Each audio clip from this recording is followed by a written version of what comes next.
ಆಟ ಅಂತ ಬರುತ್ತೆ ಅಲ್ಲೂರ, ಎಲ್ಲಾರು ಆಟ ಬಳಸ್ತೀರ ಮನೆಯಲ್ಲಿ.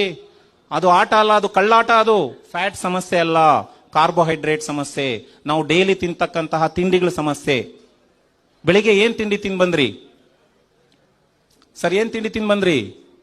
ಉಪ್ಪಿಟ್ಟು ತಿಂದ್ರು ತಾರ್ ಸಾವು, ಚಿತ್ರಾನ್ನ ತಿಂದ್ರಿ ತಾರ್ ತಾವು, ಇಡ್ಲಿ ದೋಸೆ. ನೋಡಿ, ಇದು ಯಾವುದೇ ಇರ್ಲಿ, ಅವನೇನ್ ಹೇಳ್ತಿದ್ದಾರೆ, ಇಡ್ಲಿ ಹೇಳ್ತಾ ಇದ್ದಾರೆ, ದೋಸೆ ಹೇಳ್ತಾ ಇದ್ದಾರೆ, ಚಿತ್ರಾನ್ನ ಆಯ್ತು, ರೈಸ್ ಬಾತ್ ಆಯ್ತು, ಅಕ್ಕಿ ರೊಟ್ಟಿ ಆಯ್ತು, ಮತ್ತೊಂದಾಯ್ತು, ಎಲ್ಲ ಅಕ್ಕಿಯಲ್ಲಿ ಮಾಡೋದು.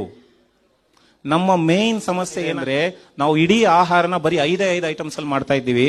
ಮೊದಲನೇದು ಅಕ್ಕಿ, ಹೌದಾ? ಎರಡನೇದು ಸಕ್ಕರೆ, ಮೂರನೇದು ಉಪ್ಪು, ನಾಲ್ಕನೇದು ಮೈದಾ, ಐದನೇದು ರಿಫೈನ್ಡ್ ಆಯಿಲ್. ರಿಫೈನ್ಡ್ ಆಯಿಲ್ ಅಂದ್ರೆ ಪ್ಯಾಕೆಟ್ ಅಲ್ಲಿ ಬರ್ತದಲ್ಲ. ಈ 5 ಆಹಾರದ ಐಟಮ್ಸ್ ನಲ್ಲೇನೆ 90 ಭಾಗ ನಾವು ಅಡುಗೆ ಮಾಡ್ತಾ ಇದ್ದೀವಿ, ಹೌದಾ? ತಿಂಡಿನೂ ಅದೇ, ಊಟನೂ ಅದೇ, ಅಡುಗೆನೂ ಅದೇ, ಎಲ್ಲದೂ ಅದೇ, ಹೌದ್ರಾ? ಮಾಡಿದ್ರು ಅದೇ, ಹಬ್ಬ ಬಂದ್ರು ಅದೇ, ಮದುವೆ ಆದ್ರೂ ಅದೇ.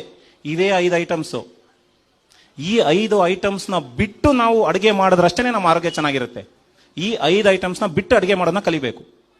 ಇವೇ ವಿಷಯಗಳು. ಇವನ್ನ ನಾನು ವೈಟ್ ಪಾಯ್ಸನ್ಸ್ ಅಂತ ಕರಿತೇನೆ. ಈ 5 ಐಟಮ್ಸ್ ನಾನು ಏನ್ ಹೇಳಿದೆ ನೆನ್ಪಿಟ್ಕೊಳ್ಳಿ.